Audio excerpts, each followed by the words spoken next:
ازيكم عاملين ايه؟ يا رب تكونوا بخير وصحة وسعادة وراحة بال.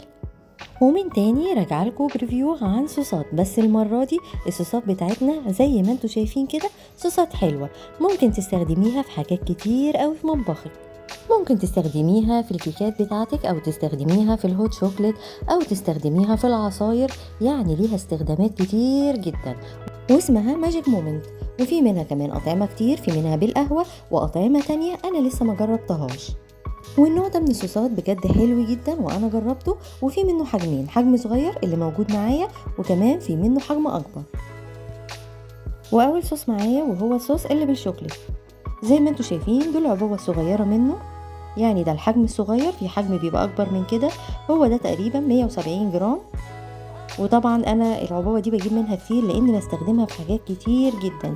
ممكن نستخدمها بقى في الكيكات بتاعتنا، ممكن نستخدمها زي ما قلت لكم في الهوت شوكليت، في العصاير، اي حاجه عايزه عليها صوص شوكليت بتحطي من الصوص ده. بجد حلو جدا وبيقعد معاكي كمان لفتره طويله قوي، يعني بيقعد الصلاحيه بتاعته لمده سنتين، بس طبعا بشرط ان انت تحطيه في التلاجة.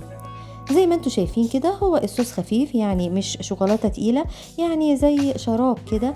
ممكن تستخدميه كمان على الايس كريم، ممكن تستخدميه على العصاير. كمان شكل العبوة زي ما انتوا شايفين كده وطريقة الاستخدام منها سهلة جدا، وبتسهلك ان انت تستخدميه على اي حاجة عايزة تزينيها. انا بستخدمه في تزيين اي كيكه بعملها، كمان بستخدمه لو هتعملي هوت شوكليت، او هتعملي يعني كابتشينو، نسكافيه، اي حاجه حابه تزينيها بالشوكليت هتستخدميه فيها. بجد بيدي طعم حلو جدا، كمان بيبقى شكله حلو جدا كده اما بتزيني بيه اي حاجه.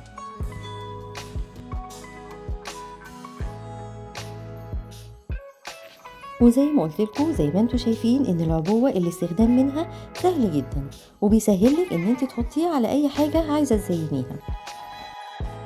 اما بالنسبة للمكونات بتاعته فهو بيتكون من الكاكاو واللبن والزبدة ومكونات تانية، وطبعا في الوان صناعية بس مصرح بيها، وسعره يعني ما بيعديش ال25 جنيه بالنسبة للحجم ده.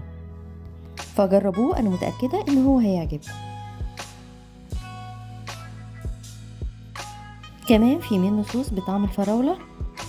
زي ما انتوا شايفين الصوص ده برضو هو صوص خفيف مش تقيل، وبرضو نفس شكل العبوة بتاعة الشوكليت، وبرضو طريقة استخدامه سهلة جدا، وبنستخدمه ده بقى في حاجات كتير قوي. ممكن نستخدمه في العصاير وعلى الكيكات وعلى الايس كريم، وكمان ممكن نعمل سموزي فراولة منه. يعني فعلا بجد ليه استخدامات كتير قوي. كتير منا اما بيعمل اي كيكه بيبقى مش عارف يزينها بايه، او يعني مكسل ان هو يعمل صوصات.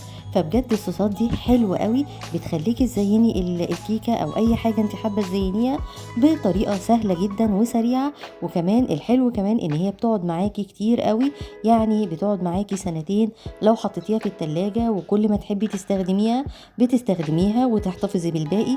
فطبعا الفكره دي حلوه قوي وبتسهل كتير علينا. ومعايا كمان صوص الشوكولاتة البيضاء. الصوص دوت تقيل شوية، يعني بيستخدم لتزيين التورت او الكيكات، ما بيستخدمش في العصاير او في اي مشروبات زي باقي الصوصات التانية، لان زي ما قلتلكوا هو تقيل مش خفيف. والحجم بتاعه هو 170 جرام، وبرضه بيقعد لمدة سنتين، صلاحيته لمدة سنتين طبعا في التلاجة، وبتستخدميه على حسب ما بتبقي محتاجاه. وبرضه نفس شكل العبوة ونفس سهولة الاستخدام بتاعته. بس هو طبعا لو حطيتيه في التلاجة بيجمد وبيبقى صعب ان انتي تنزليه، فقبل ما بتستخدميه بتطلعيه من التلاجة قبليها بساعة او ساعتين علشان يبقى سهل معاكي في الاستخدام. فلو انتي بقى من هواة عمل التورت والكيكات لازم الصوص ده يبقى موجود في تلاجتك. هو فعلا بجد حلو جدا، وانصحكم ان انتوا تجربوه. وده كان صوص الشوكولاتة البيضاء. بعد كده بقى هنتكلم عن صوص التوت.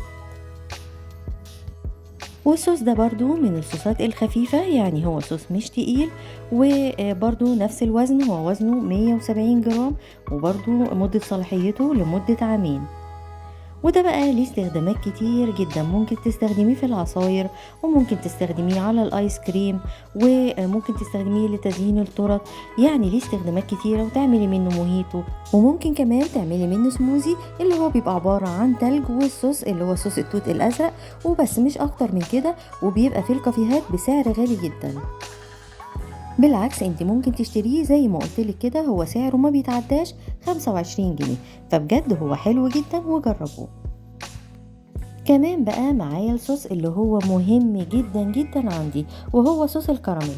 طبعا الكراميل بيتعمل صوص سهل جدا في البيت، وانا عملته قبل كده في القناة، بس ده يعني بيبقى سهل معاكي وسريع، وخصوصا بقى لو بتعملي يعني اي مشروبات سخنة وحابة ان انت تزيني الكوباية بتاعتك، او كمان لو بتحبي تعملي كيكات او تورت او اي حاجة.